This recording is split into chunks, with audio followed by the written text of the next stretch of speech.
আসসালামু আলাইকুম রহমতুল্লাহ। প্রিয় দর্শক, স্ক্রিনে যেই ভিডিওটা আপনারা দেখছেন, এই ভিডিওর গল্প হচ্ছে একটা ব্যস্ত বাজার টাইপের একটা জায়গা যেখানে প্রচুর পরিমাণ মানুষ রয়েছে, ব্যস্ত পথ, টোটালি ব্যস্ত শহর। আর এই এত এত মানুষের ভিড়ের সামনে দূর থেকে একটা গাড়ি এসে গাড়ির ভেতর থেকে একটা মৃত মানুষের লাশ গাড়ি থেকে রাস্তায় ফেলে দিয়ে যায়, অর্থাৎ সেই ব্যস্ত মানুষগুলোর চোখের সামনে ফেলে দিয়ে গাড়িটা চলে যায়। এখন এই দৃশ্যগুলো দেখলে মানুষ সাধারণত ছোটাছুটি শুরু করে দেয়। দূর দূর থেকে মানুষ এসে জমায়েত হয় এখানে কি হয়েছে দেখার জন্য। এবং এই ধরনের খবর কিন্তু অনেক দূর পর্যন্ত এইসব খবর চলে যায় যে উমুক বাজারের মধ্যে একটা মানুষের লাশ ফেলে দিয়ে চলে গেছে।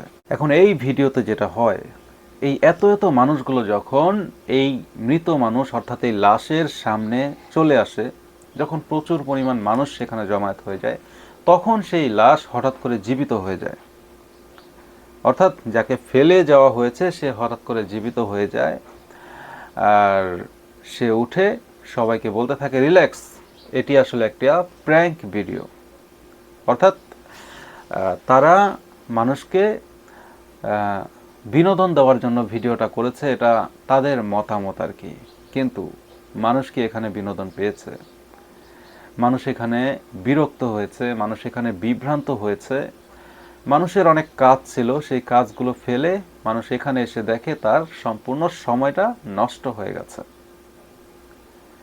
এবং পাশাপাশি সমাজের মধ্যে সমাজের ছেলেরা যে এরকম সিরিয়াস একটা বিষয় নিয়েও মানুষের সাথে মজা করতে পারে, ওই যে সেই রাখালের মতো, যেটা আমরা ছোটবেলায় পড়েছিলাম, বাঘ এসেছে বাঘ এসেছে, এরকম আপনারা সবাই জানেন। এক পর্যায়ে মানুষ মজা করছে বুঝতে পেরে তাকে আর সাহায্য করে না, যার কারণে সেই রাখাল একদিন বাঘের মুখে পড়ে যায়। এরকম একটি ঘটনার সূত্রপাতই কিন্তু এখানে ঘটেছে। সেখানে যেই চিন্তাধারা নিয়ে জমা হয়েছে যে একটা মানুষকে মেরে ফেলা হয়েছে, মানুষের এই ফিলিংসটাকে সম্পূর্ণভাবে মজার ছলে উড়িয়ে দেওয়া হয়েছে। এখন এই ভিডিও দেখে আপনার সন্তান কি শিখবে? এখন আমার কথা হচ্ছে, আপনার সন্তানকে আপনি একটা সিগারেট খোরের সাথে চলতে দেন না, সে সিগারেট খাওয়া শিখে যাবে, এটা খারাপ কাজ অবশ্যই। আপনি নেশাখোরের সাথে চলতে দেন না, সে নেশা করা শিখে যাবে। কিন্তু আপনার সন্তান যখন হাতে ফোন নিয়ে এই ভিডিওটা দেখবে, তখন সে আসলে কি শিখবে? সে মানুষকে ডিস্টার্ব করা শিখবে, মানুষকে বিভ্রান্ত করা শিখবে। কালকেই হয়তো ক্যামেরা নিয়ে বের হয়ে যাবে এই ধরনের ভিডিও করার জন্য। আর বাচ্চার কথা কি বলবো, আমি নিজে যে ভিডিওটা দেখছি, আমার এই ভিডিও থেকে কি শিক্ষা নেওয়ার আছে বলেন? টাকা পয়সা তো কত কিছু করে উপার্জন করা যায়, কিন্তু মানুষ যখন কোনো খারাপ কাজ করে টাকা উপার্জন করে, তখন কি সেটাকে সামাজিকভাবে বৈধ বলা হয়? ধর্মীয়র কথা না হয় নাই বললাম, হালাল হারাম এগুলো নিয়ে কথা বললে অনেকের সমস্যা হয়। যাই হোক, ধর্মকে এখানে নাই বা ঢুকালাম, বাট স্বাভাবিকভাবে মানব সমাজের তো একটা চিত্র আছে। এটা কি কোনো সমাজ বৈধ মনে করে? এইসব কাজকে করে না।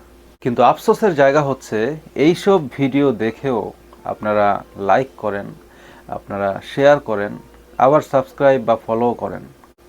এই জায়গাটা থেকে তো বের হয়ে আসতে হবে, নইলে এদেরকে থামাবেন কিভাবে? মুখে মুখে আপনি বলেন যে এরা সমাজটাকে ধ্বংস করে দিচ্ছে, কিন্তু এদেরকে আপনি থামাবেন কিভাবে ভাই? আমরা যারা ভিডিও দেখি, আমাদেরকেই ব্যবস্থা নিতে হবে।